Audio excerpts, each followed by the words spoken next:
on va commencer le premier TP sur les sockets TCP. Donc pour cela, on va créer d'abord la classe EchoServer. L'application étant que le serveur reçoive un message et le renvoie au client TCP qui a envoyé le message. Donc il suffit de créer un projet Java classique, créer une classe. Ici, j'ai mis mes classes dans le package TP-TCP. Il faut définir un numéro de port. Ici, par exemple, j'ai pris 9632.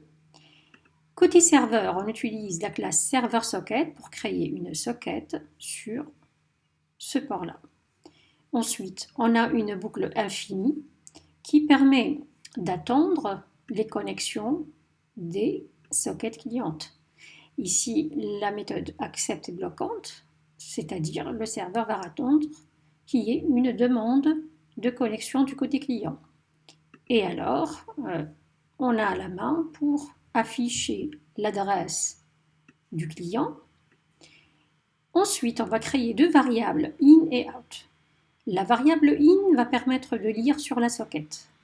La variable out va permettre d'écrire sur cette socket.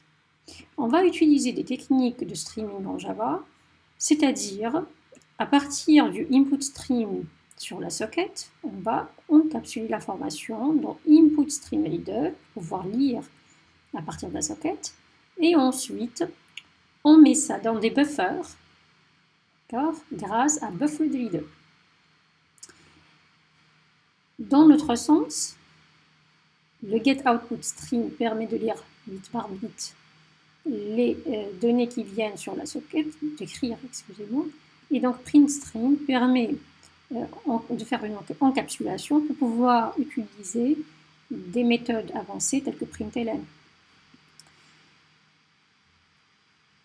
Une fois qu'on a créé le inout, on va attendre qu'il y ait une lecture, qu'il y ait des messages qui arrivent du client.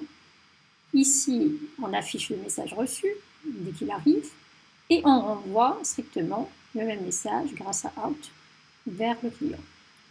On ferme la connexion qui a été ouverte. Et puis on retourne dans la boucle pour une autre attente d'une autre connexion.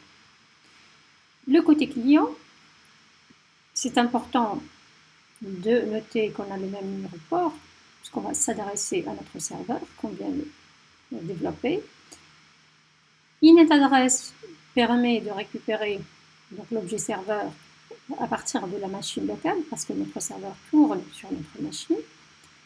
On crée à partir de la classe socket un objet socket. De même que tout à l'heure, le in-out permettent une lecture et une écriture sur cette socket.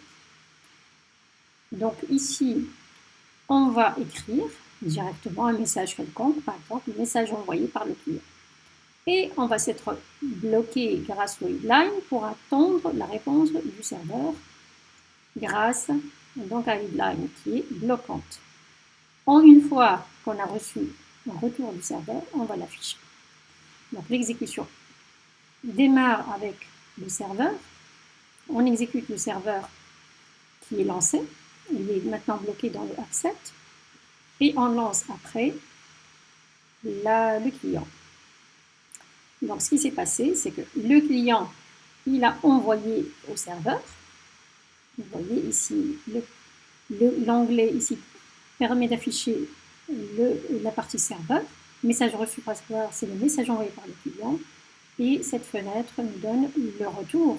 Le message a été bien envoyé par le client et retourné par le serveur.